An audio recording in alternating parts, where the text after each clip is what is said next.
Really excited to kick off this year's method seminar with Dr. Abram Wagner, who is a research assistant professor of epidemiology at the University of Michigan School of Public Health. His research really focuses on vaccination, including vaccine hesitancy, vaccine effectiveness, and socio-epidemiology surveys. A large focus of his work is on developing messaging to introduce the population to new vaccines while minimizing the development of vaccine hesitancy. Today, Dr. Wagner will be talking about marginal structural models for population health research. We thank you for coming. Yeah, well, thank you for inviting me. I'm happy to, talk about this topic. I think causal inference methods certainly are like this hot thing in epidemiology. And I'm excited to share with you what I know, but I'm sure you among the audience also have your own thoughts about this. So happy to have this as a conversation. Okay, so when we talk about causal inference, including marginal structural models in epidemiology or population health, we have to go over these DAGs, these directed acyclic graphs. Is that something which is kind of like, you're all aware with? Okay, so I'll be short in this part of it, but we're trying here to graphically depict some of the underlying causal structures which we are hypothesizing. And this can help us when we build multivariable regression models and as we come up with our structure of the marginal structural model. But the whole thing, with anything in computer science or modeling or epidemiology or whatever, there is this concept of garbage in, garbage out. So like what we are assuming to be true as part of the DAG, like our statistical program doesn't know if it's true or not. It's us putting those connections in, and hopefully that's based on the literature. Hopefully it's based on like really strong hypotheses or a theoretical understanding of these different relationships. But if we're putting together a model and it is incorrect, or if it reflects a lot of a biased understanding on our part, like the model's not going to know that. So that's just something to keep in mind. So, in a traditional regression model, what we try to control for are confounders, but we don't want to control for mediators or colliders. And I'll give you an example of this. But I will say that, the more complicated your models are, I think the more important it is to kind of have a software program to help you through thinking how everything is related. So I use DAGD a lot. I will say that there are some people who can just like look at these really complicated causal diagrams and figure out, where is the vector paths and what should or should not be controlled for. I'm not one of those people, so I always like to go to something like DAGD just to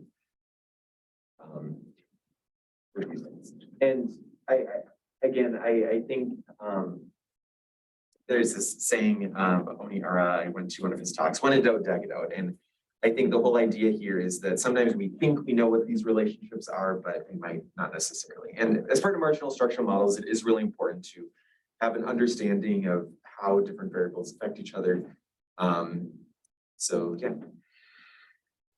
So again, I'm sure this is all something that you're very familiar with, but if we have an exposure X and an outcome Y, a confounder is sort of an ancestor to both, in that confounder is something which is on the causal pathway before Y, and it either is something which causes X, or it is something which does not necessarily directly cause X, but is not in the reverse pathway. Because a mediator is something which would be, in between X and Y.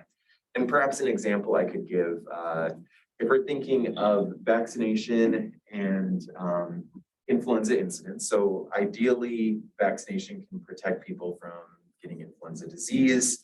If we were doing an observational study, I do think, somebody having an autoimmune disorder might be a confounder, in the sense that somebody with an autoimmune disorder might be more likely to get an influenza vaccination, or at least have a different probability than somebody else.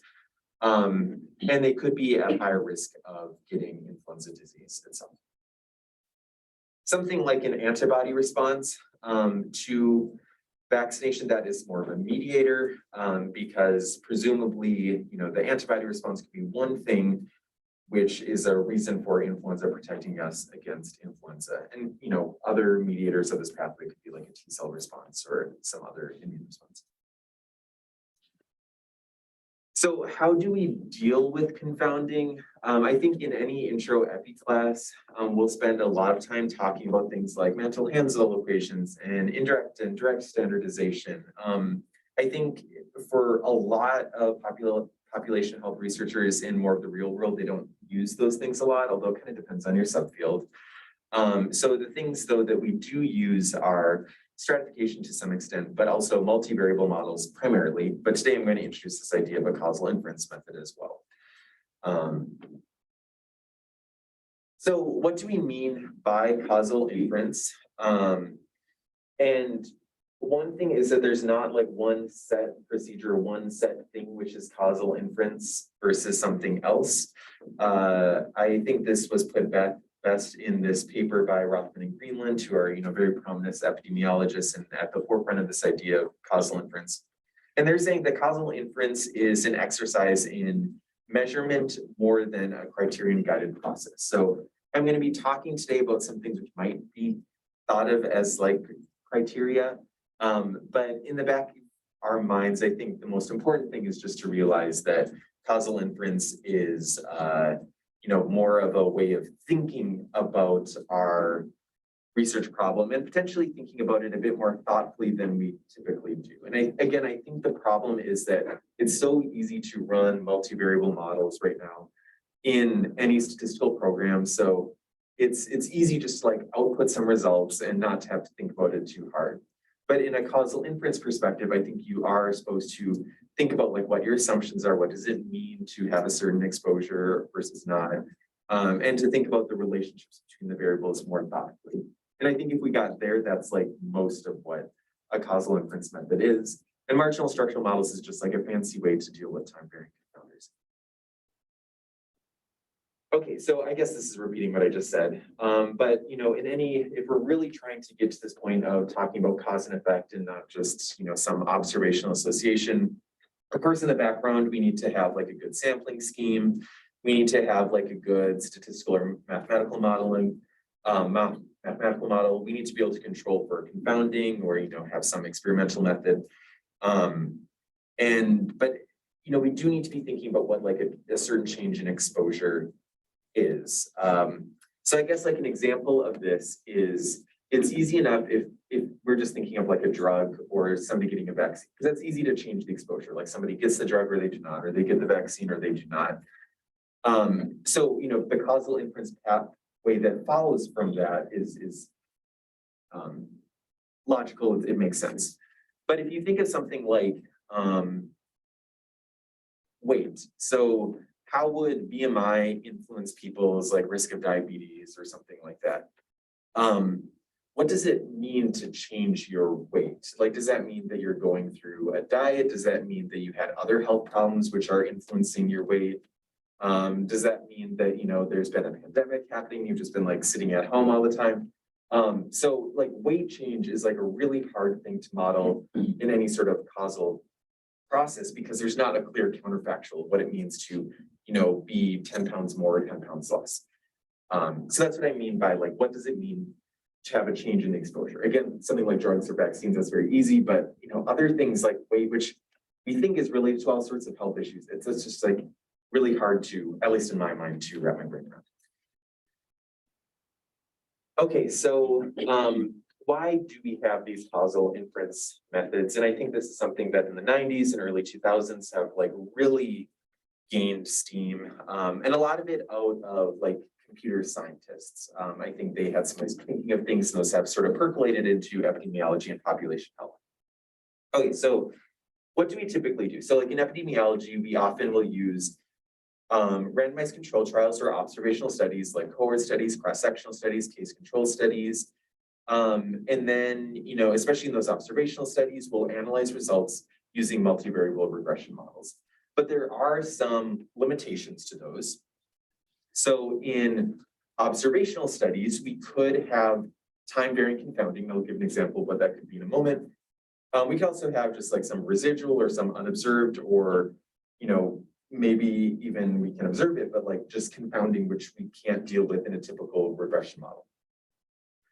And in things like randomized control trials, there also can be problems, if patients are not compliant, or if they're self-selecting treatment, which, is breaking the randomization scheme.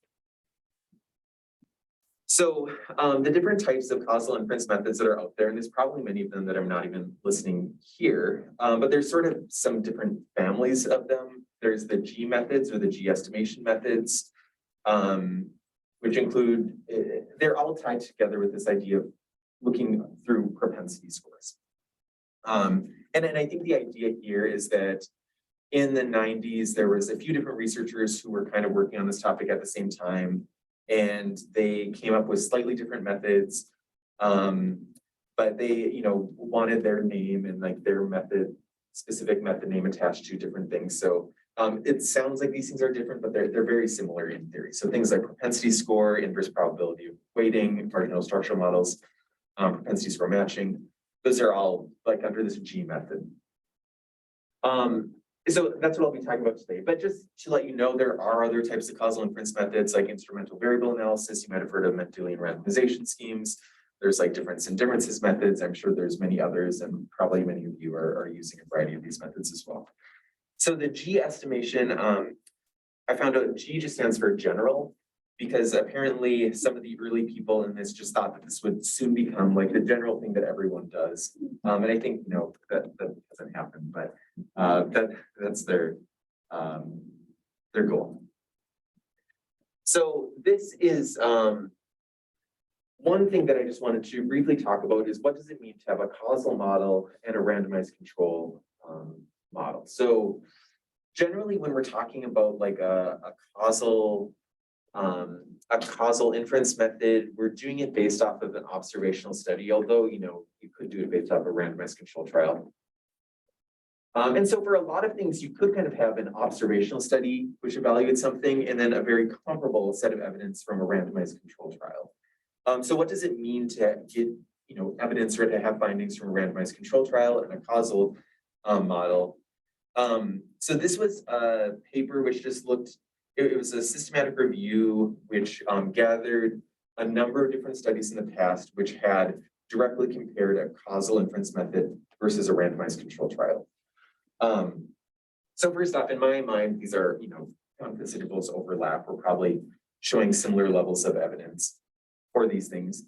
But the other thing to keep in mind is that like randomized control trials typically are telling you a different story than like a causal inference method. And that goes back to kind of the underpinnings of a randomized control trial is when you might have to distinguish between like a per protocol approach versus an intent to treat, where like an intent to treat is like from the randomization scheme, half the patients got the vaccine, half them didn't, what happened? Whereas a per protocol is actually like looking to see, we had that randomization scheme, but then what actually happened? Did some of the people who didn't get vaccinated actually do get vaccinated? Or those who didn't get back, or those who were supposed to didn't, But like in a typical randomized control trial, we are evaluating stuff from like the intent to treat, because that like randomization scheme is what breaks the confounding, and that what makes things like statistically very beautiful. Whereas in a causal model, like a causal inference model, and really any observational study, we're more in line with like a per protocol approach, because we don't have any randomization scheme in a causal inference method. This is all to say that, there's a huge literature out there in the like experimental world, which is looking at, how do you interpret intent to treat versus per protocol, and what kind of biases can arise in either setting. And that kind of maps on to also what we're seeing when we're trying to compare, observational studies which use the causal inference method and randomized control trial evidence. Okay, so time varying confounding, what does that mean? It's a confounder that varies over time. I think that kind of makes sense. And in my mind, it's often something which can be a confounder or a mediator depending on the timeline. One example could be, people living with HIV, if we're treating them with AZT and we're looking at progression to AIDS, what is CD4 counts? So CD4 counts would be considered a time varying confounding because at baseline, it could be one value, but then over time it could change, especially based on what their AZT levels are like. So in a traditional regression model approach, there's not really any good way of dealing with this because we have multiple levels of the CD4, like in some points it's a confounder, so that we want to control for that with a typical regression approach, but at some points it's a mediator, which we would not want to control for. So that's the problem with the typical regression approach. So what we can do is use a marginal structural model. And this has to do with finding a propensity score. And a propensity score is the probability of being in a certain treatment group given a set of covariates. And this is something which it's basically a logistic regression model. But in a typical logistic regression model, our output that we're interested in is like the odds ratio. What is the odds in one group versus another? Something that you can specify in your statistical models is just a propensity score or a probability. Any program will output this. And what I mean by that is you could have, say this is just a simplified data set where you have an X value, a Y value, and then two confounders, Z1 and Z2. And I just made this all up, but if you have your four values, like your propensity score, your probability is just, again, this is something that the program would output, but if you have a model like this, where you're trying to model the probability that X equals 1 given the two confounders. So that's, what this propensity score model would be like. You might end up with some values like this. So I think that one of the big insights from marginal structural models, or just using these propensity scores, is that we can compare the two groups and we can see if there's any residual confounding that can happen. So I think this chart is kind of important to understand, but it's taken me a while to kind of look at it and process it and see what it means. So what this is trying to say is, across up and down, these are the propensity scores that you would get. And, your propensity score, your probability of being in the treatment group. And that's what I'm seeing here is that given your covariates, so your covariates, your confounders are the predictors, what is your level of X? So of course you have your observed level, but what is your probability given these covariates? And so that's what this is. So this is kind of what you might expect would happen is that for the treatment, which maybe is coded as 1 in this data set, and the control, which is 0, you might expect that even with the covariates, the propensity score will be higher for those in the treatment group than those in the control group. You could have a scenario where they become relatively equivalent and there's a lot of overlap between the two groups. You could also have something where there's a bit of overlap, but then there's sort of a tail end on each end where there's not much overlap.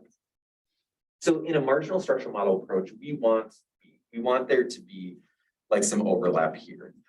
We want substantial overlap. This would be, completely our covariates are are really good. They're too good at predicting the exposure levels. And as a result, we probably are still going to have substantial confounding and our marginal structural model will probably break down. And frankly, if we were to run the multivariable regression model, and if we knew that this was the background, we probably just would not be able to say much, and we probably would still have residual confounding. But yeah, so the idea here is that this kind of replicates what's going on in a randomized control trial, where we're able to evenly split people into, we're able to divide the confounders evenly across populations just through the randomization scheme.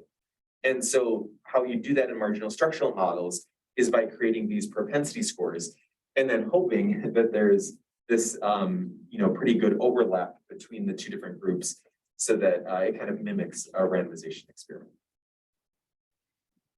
So yeah, I mean, if you ran a marginal structural model and you had this, you just would not be able to do anything.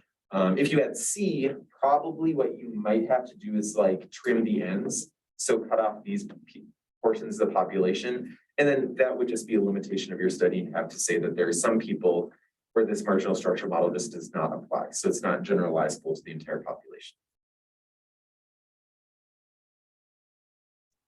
So this is kind of what I was just about saying. Basically, the part of the marginal structural model is that we create a new weight for each observation, and that weight is going to back to this idea of what would the population look like in an ideal scenario where no confounding was happening.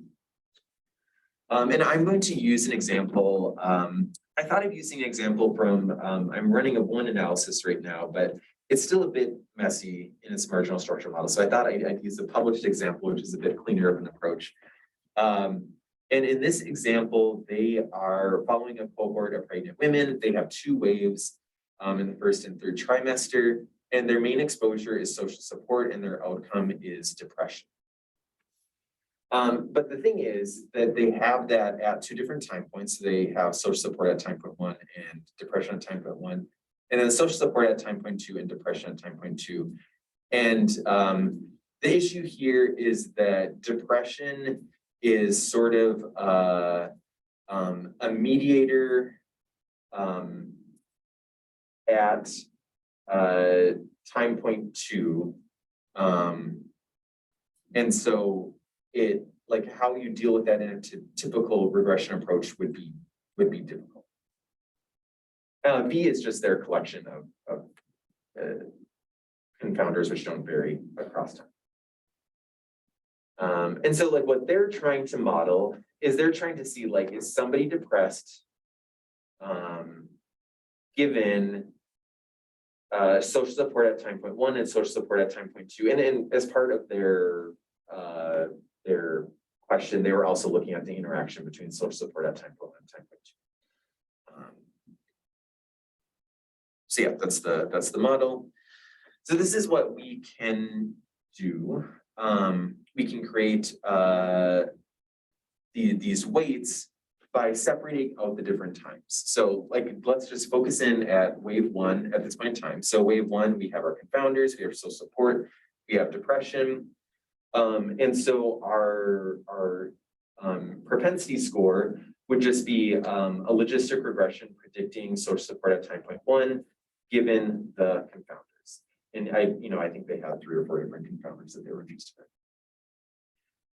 So in a marginal structural model, you do like an inverse of those propensity scores. It's called inverse probability. So you do 1 over that. This top thing right here is just the mean value. It doesn't really have any, I don't think it has like a strong methodological reason for being here. It just, some people have found over time that it stabilizes the weight, so it allows for more precise values. For the second value, you can kind of do the same thing, but this time you also have depression at time point 1 being a confounder of this relationship.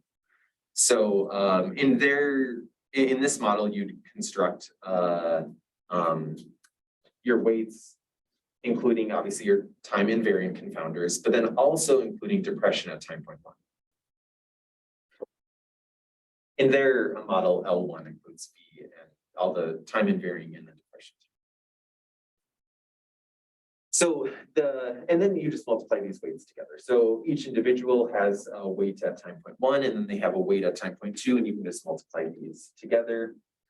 And then kind of like the really nice thing about marginal structural models is that, like, if you have other weights as part of your sample, like if you have sampling weights as a result of your sampling scheme, if you have other weights dealing with bias, like if there's attrition or if there's loss to follow-up or other things, you can just multiply all those weights together for your final weight that you use in your analysis. So, and then one thing I will mention is that, this is kind of like what marginal structural models do is their distinction as a G method is to use these inverse probability weights in the regression models. But the other G methods like propensity score matching is just kind of if you took everybody and then you found people with similar scores and then you matched them and did like some conditional logistic regression model or something like that. There's also, I think in the past, people would just put the score as another variable, like they would remove all the confounders and stuff and just have that as like a continuous variable in the model. But I think at this point in time, it just works statistically really well to include these propensity scores as a weight in your model. So that's what I think is done more often. So this is what they found in this study.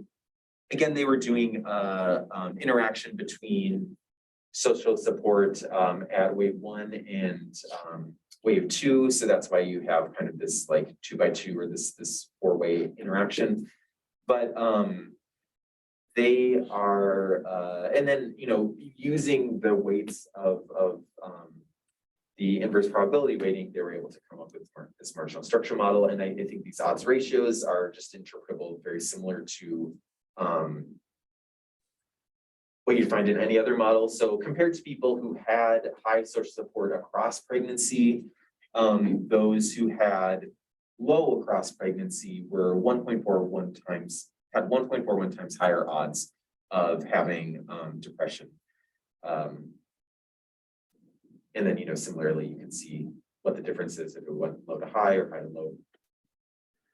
So I guess here, maybe not like significant association. I think they did other things, and I think in line with the literature, I think we'd say this is sort of a substantial finding.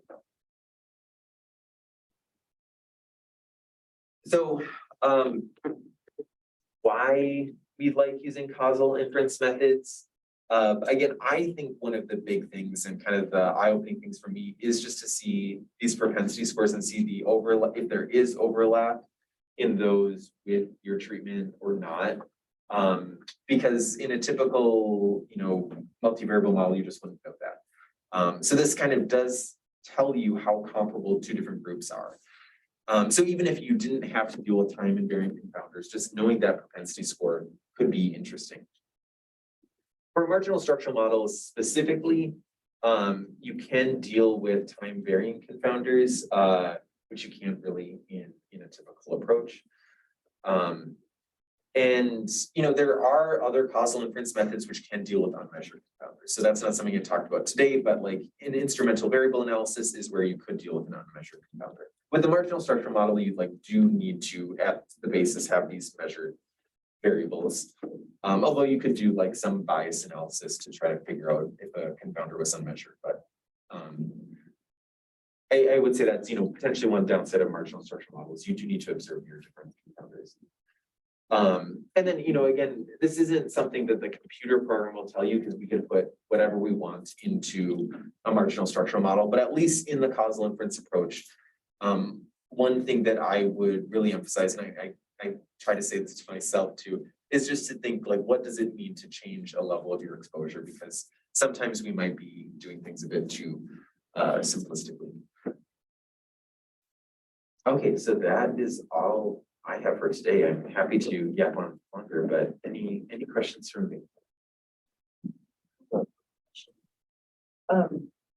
Could you go back to where you had the results of that study? Yeah. So when you're interpreting this, what the confidence intervals, I mean, they're including one. Yeah. But you said this was a substantial finding. And so I was trying to see if you could explain. Yeah, or yeah, just kind of the interpretation and then like this is based off of not the propensity scores, but like was the weight or yeah. I was wondering. Yeah. So I can explain. So one thing, this article was published in the American Journal of Epidemiology, and I would say a lot of epidemiology journals have had a trend in recent years to not report p-values and to just report things on confidence intervals. But I'm sure what you're looking at this, and I'm looking at this too, and I'm like, oh, this one is probably like a p-value of like 0.055 or something like that, So one of the reasons why they're not reporting p-values is just this idea that, that they're very simplistic and, if one study finds a p-value which has like 0.051 and another one has a value of 0.049, is that like really a difference where like something is actually a causal relationship and something is not? So when I say something like this could be substantial and this could be, I'm trying to stay away from words like significant because oftentimes those are so tied to a p-value. But when we say that this could be a substantial finding, maybe that means that if the authors are able to report a lot of similar research, which has shown, this relationship between social support and depression. They're able to, like, their study, even though it's not quote unquote significant, it could be in line with those studies. So it's not as if them having this value, which goes over one, disproves like all that previous literature, which shows this relationship between social support and depression. So I guess to me, it's just like, if you have things which again, they might cross one, but don't totally discount those as a finding which you can talk about.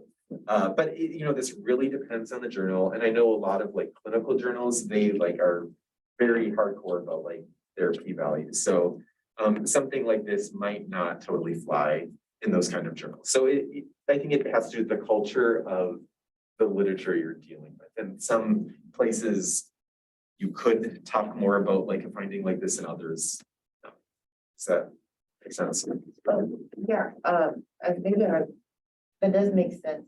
But I was trying to wrap my mind around like the interpretation of.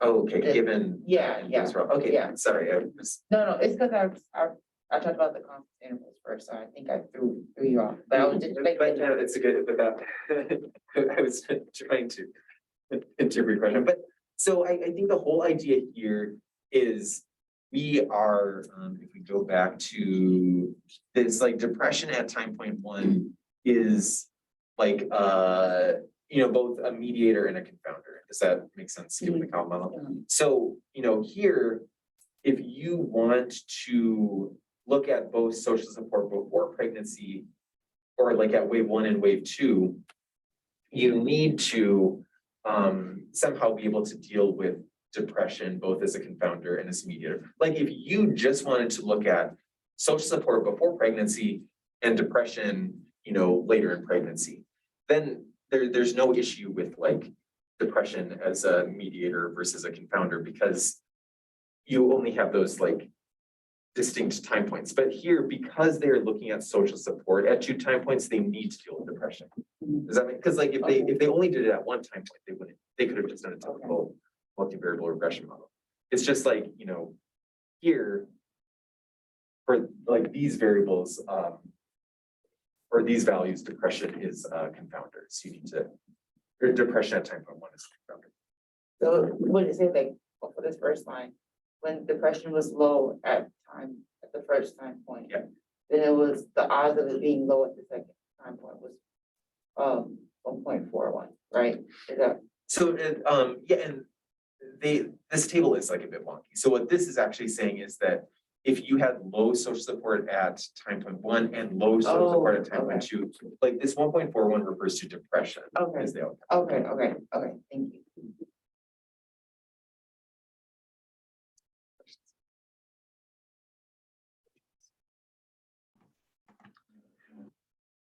How is this different from structural equation modeling? It seems like sort of similar in that here you're multiplying weights to adjust your odds ratios or. Yeah, so I don't know why this is the case, but there are some epidemiologists who just like do not like structural equation models. Okay. Like I think Tyler Vanderbilt had this article which came out, which he was just saying he did not like them. I don't know if I necessarily follow all of his arguments, and he's much more brilliant and can think about things in a much higher level than I can. I think in my mind, it's like two separate ways of dealing with the same issue. Yeah. And I think probably structural equation models are totally fine. But like for some people, for whatever reason, they just don't like them. And it could be based on their like background or their own prejudices. So I wouldn't read too much into it, but for whatever reason, some epidemiologists don't like it. I'm just curious, like if the results are substantially different. No, and I would love, that would be interesting to like look at this to see,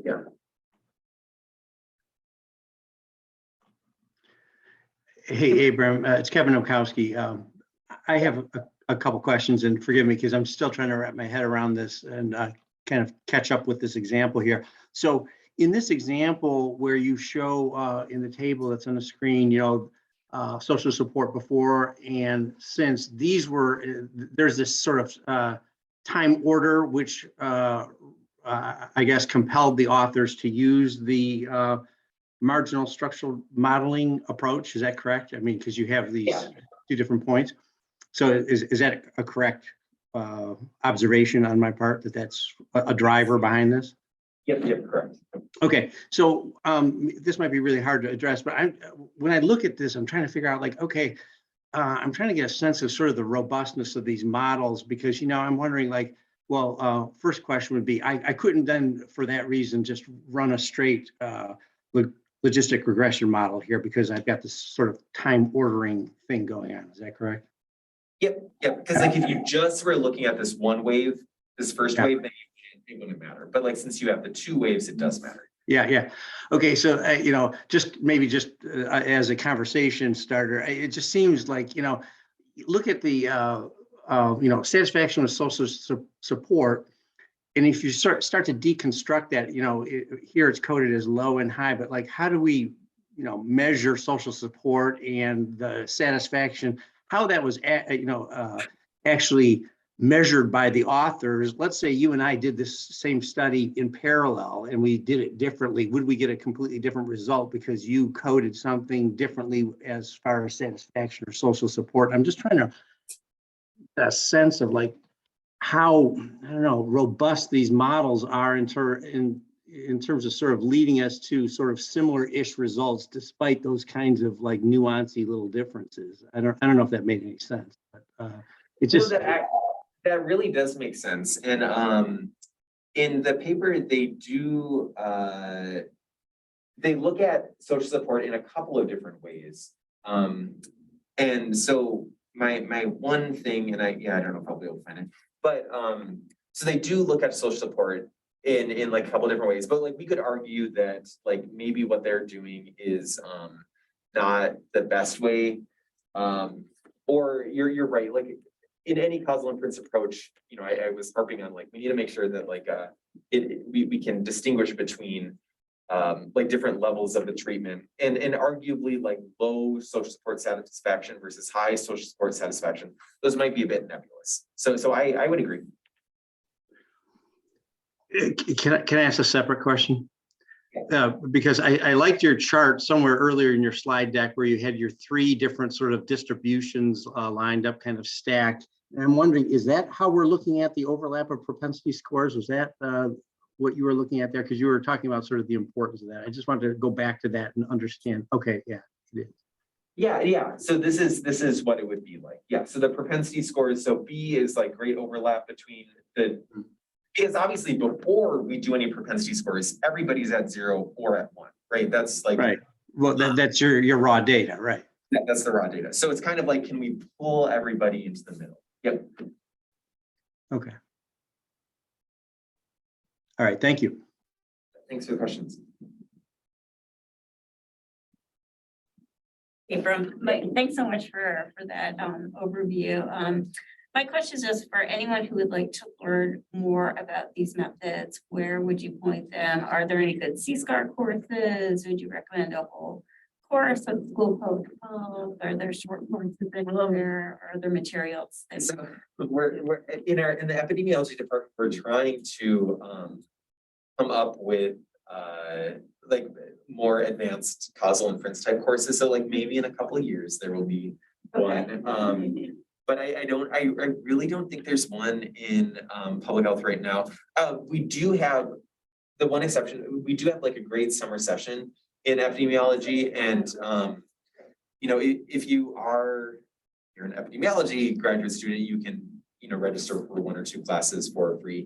I do think there might be like a student discount, which is not too bad for students to take these. But yeah, so that's probably what I would point to is our summer session in epidemiology. Because like right now we don't have like residential courses the rest of the time.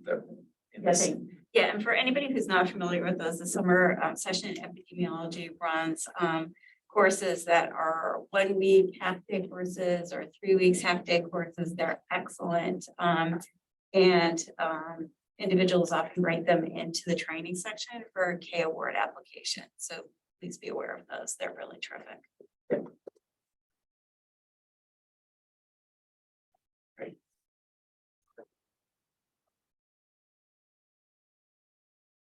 With any other questions? If not, we can certainly wrap up early. Well, thank you, Dr. Wagner, for coming. I appreciate it.